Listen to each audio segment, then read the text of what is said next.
It's a gift. 40 years ago, March 27th, 1975, it was 40 years ago, just this past March, I was flunking out of college. I had a 1.7 grade point average. I hope none of you can relate. I had a 1.7 grade point average. I was sitting in my mother's beauty shop. They still call it beauty shops now, but they call it, yeah, I was sitting in the beauty parlor. I was sitting in my mother's beauty parlor, and I'm looking in the mirror, and I see behind me this woman under the dryer. And every time she looked up, every time I looked up, she was looking at me, just looking me in the eye. And I didn't know who she was, and I said, you know, she said, somebody give me a pen, give me a pencil, I have a prophecy. March 27, 1975, she said, boy, you are gonna travel the world and speak to millions of people. Now mind you, I flunked out of college.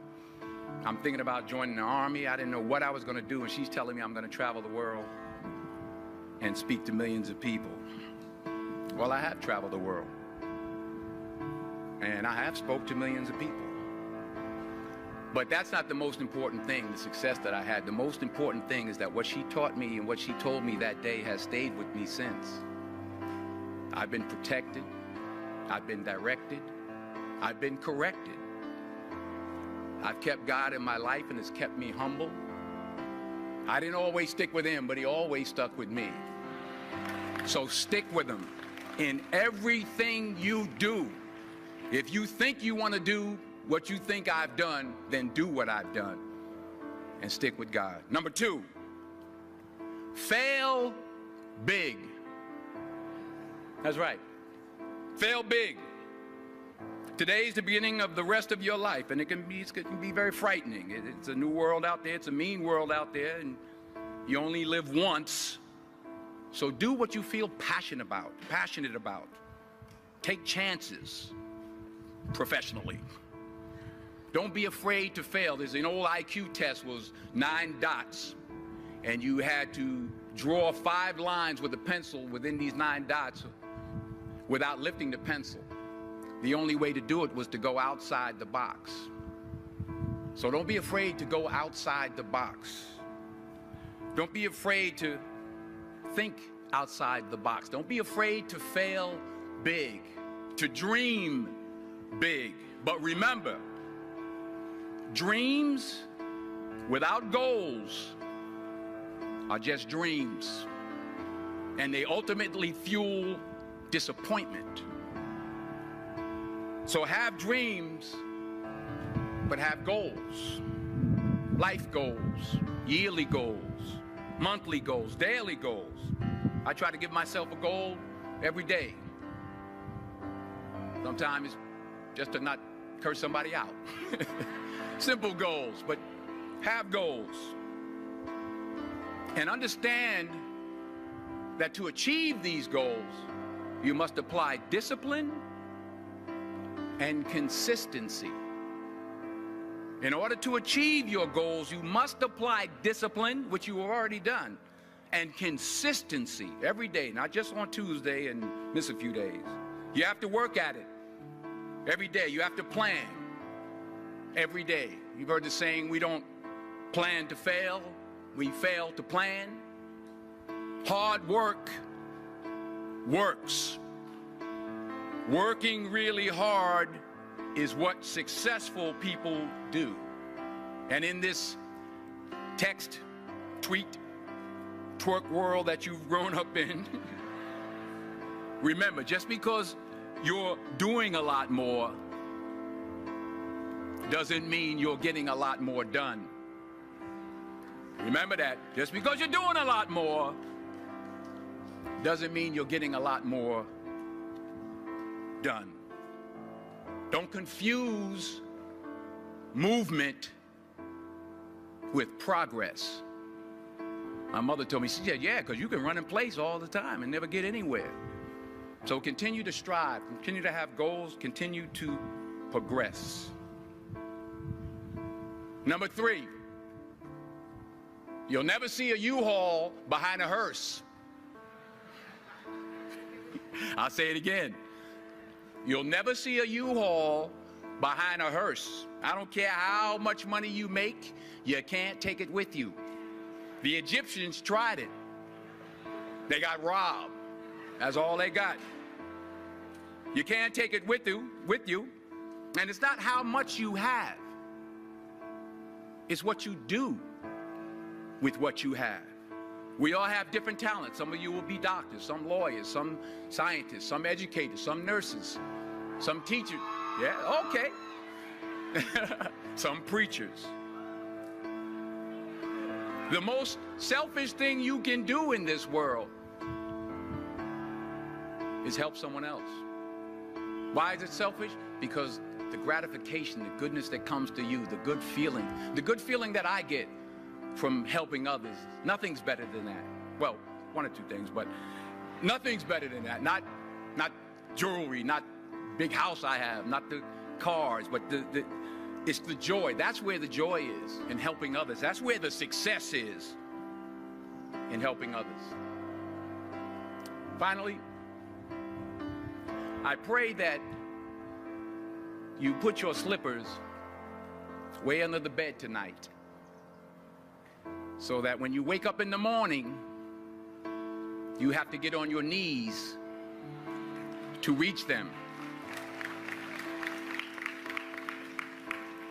And while you're down there, say thank you for grace. Thank you for mercy. Thank you for understanding. Thank you for wisdom. Thank you for parents. Thank you for love. Thank you for kindness. Thank you for humility. Thank you for peace. Thank you for prosperity. Say thank you in advance for what's already yours. It's how I live my life. That's why I am, one of the reasons why I am today. Say thank you in advance for what is already yours. True desire in the heart for anything good is God's proof to you, sent beforehand to indicate that it's yours already. I'll say it again. True desire in the heart, that itch that you have, whatever it is you want to do, that thing that you want to do to help others and to grow and to make money, that desire, that itch, that's God's proof to you, sent beforehand already to indicate that it's yours.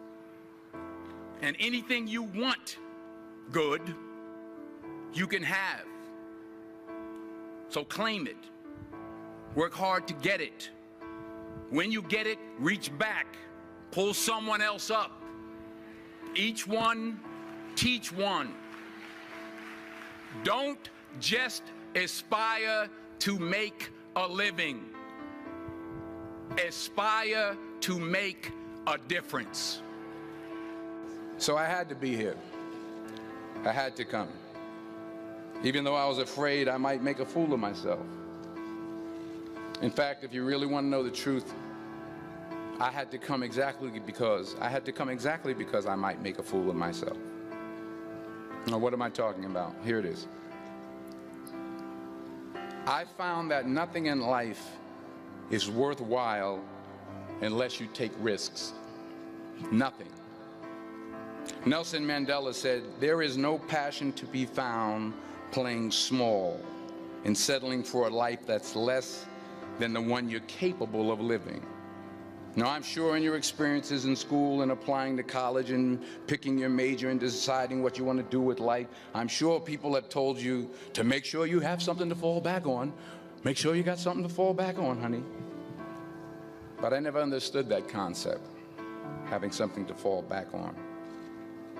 If I'm going to fall, I don't want to fall back on anything except my faith. I want to fall forward.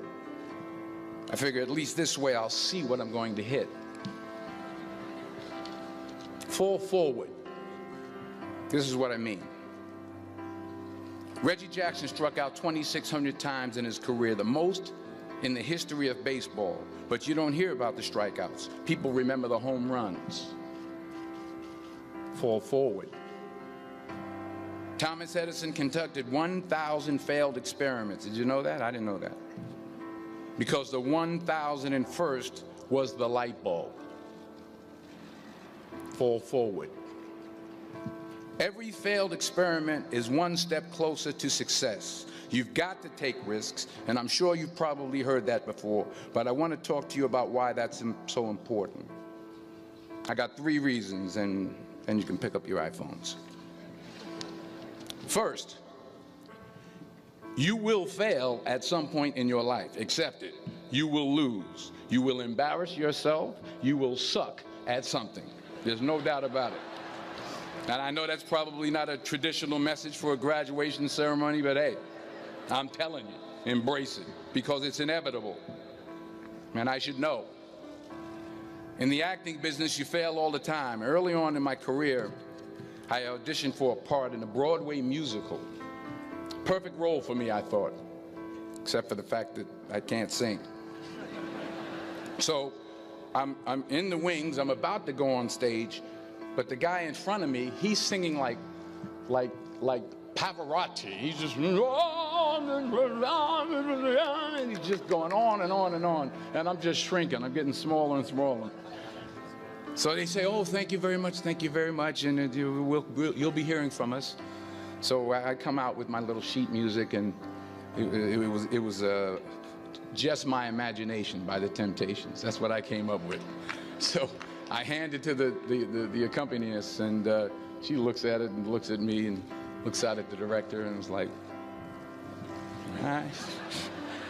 So I start, you know, I'm going to sing. I'm like, it's just my imagination once again, and then coming away with me. And I'm not saying anything, so I'm thinking I'm getting better. So I just start getting into it. It was just my imagination. Running. This, oh, yeah, thank you very much, Mr. Washington. Thank you. So I assumed I didn't get the job. But the next part of the audition, he called me back. The next part of the audition is the acting part of the audition. So I'm like, hey, okay, maybe I can't sing, but I know I can act. So they pair me with this guy, and again, I didn't know about musical theater. And musical theater is big, so they can reach everyone all the way in the back of the stadium. And I'm more from a realistic, naturalistic kind of acting where you actually talk to the person next to you. So I don't know what my line was. My line was, well, hand me the cup. And his line was, well, I will hand you the cup, my dear. The cup will be there to be handed to you.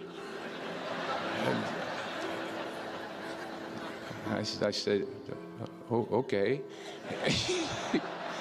Well, should I give you the cup back? Oh, yes, you should give it back to me, because you know that is my cup and it should be given back to me. I didn't get the job. But here's the thing. I didn't quit. I didn't fall back.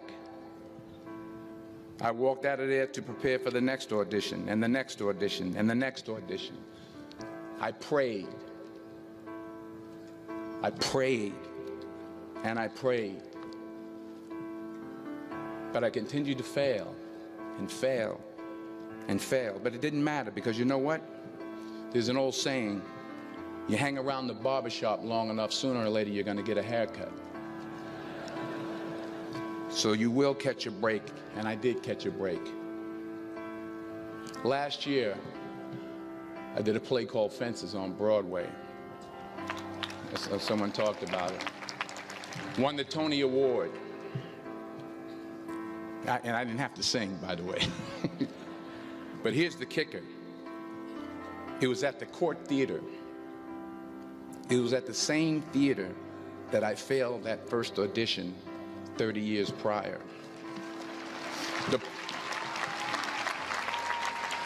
The point is, and I'll pick up the pace, the point is every graduate here today has the training and the talent to succeed. But do you have the guts to fail? Here's my second point about failure. If you don't fail, you're not even trying. I'll say it again. If you don't fail, you're not even trying. My wife told me this great expression. To get something you never had, you have to do something you never did. Les Brown's a motivational speaker. He made an analogy about this. It says, imagine you're on your deathbed, and standing around your deathbed are the ghosts representing your unfulfilled potential.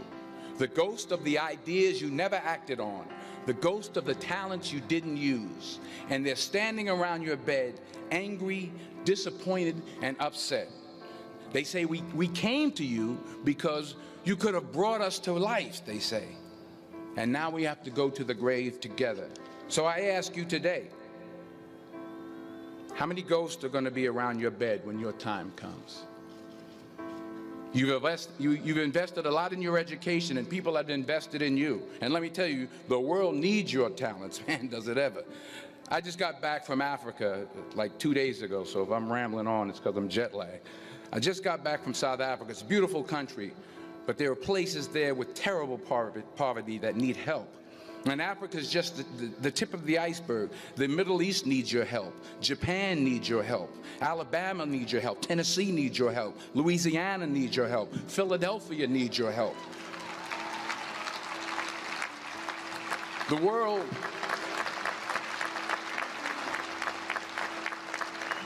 world needs a lot, and we need it from you.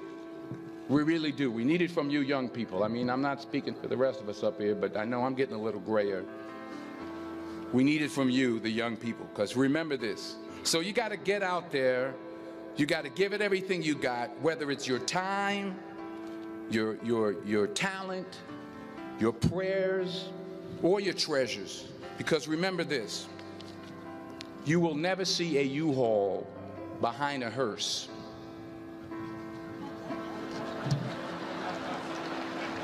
I'll say it again. You will never see a U-Haul behind a hearse. You can't take it with you. The Egyptians tried it, and all they got was robbed. So the question is, what are you going to do with what you have? I'm not talking about how much you have. Some of you are business majors, some of you are theologians, nurses, sociologists. Some of you have money, some of you have patience, some of you have kindness, some of you have love, some of you have the gift of long suffering. Whatever it is, whatever your gift is, what are you going to do with what you have? All right, now here's my last point about failure. Sometimes it's the best way to figure out where you're going. Your life will never be a straight path. I began at Fordham University as a pre-med student. I took a course called cardiac morphogenesis. I still can't say it. Cardiac morphogenesis. I couldn't read it. I couldn't say it. I sure couldn't pass it. So then I decided to go into pre-law, then journalism. And with no academic focus, my grades took off in their own direction. Yeah, down. I was a 1.8 GPA one semester, and the university very politely suggested that it might be better to take some time off. I was 20 years old. I was at my lowest point. And then one day, and I remember the exact day, March 27th, 1975, I was helping my mother in her beauty shop. My mother owned a beauty shop up in Mount Vernon. And there was this older woman who was considered one of the elders in the town. And I didn't know her personally, but I was looking in the mirror, and every time I looked at the mirror, I could see her behind me, and she was staring at me. She just kept looking at me. Every time I looked at her, she kept giving me these strange looks. So she finally took the dryer off her head and she said something I'll never forget. First of all, she said, "Somebody give me a piece of paper. Give me a piece of paper." She said, "Young boy, I have a prophecy, a spiritual prophecy." She said, "You are going to travel the world and speak to millions of people." Now, mind you, I'm 20 years old. I'm flunked out of school. In fact, like a wise ass, I'm thinking to myself, maybe she's got something in that crystal ball about me getting back into school next fall. But maybe she was on to something, because later that summer, while working as a counselor at a YMCA camp in Connecticut, we put on a talent show for the campers. And after the show, another counselor came up to me and asked, "Have you ever thought about acting? You're good at that." So when I got back to Fordham that fall, I got in and I changed my major once again for the last time. And in the years that followed, just as that woman prophesied, I have traveled the world and I have spoken to millions of people through my movies. Millions who up till this day couldn't see me, who up till this day I couldn't see while I was talking to them, and they couldn't see me. They could only see the movie. They couldn't see the real me.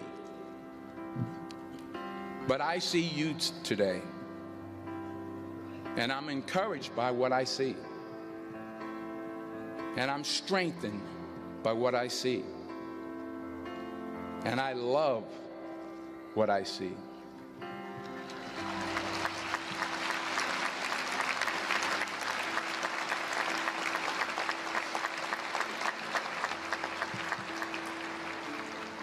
One more page, and I'll shut up.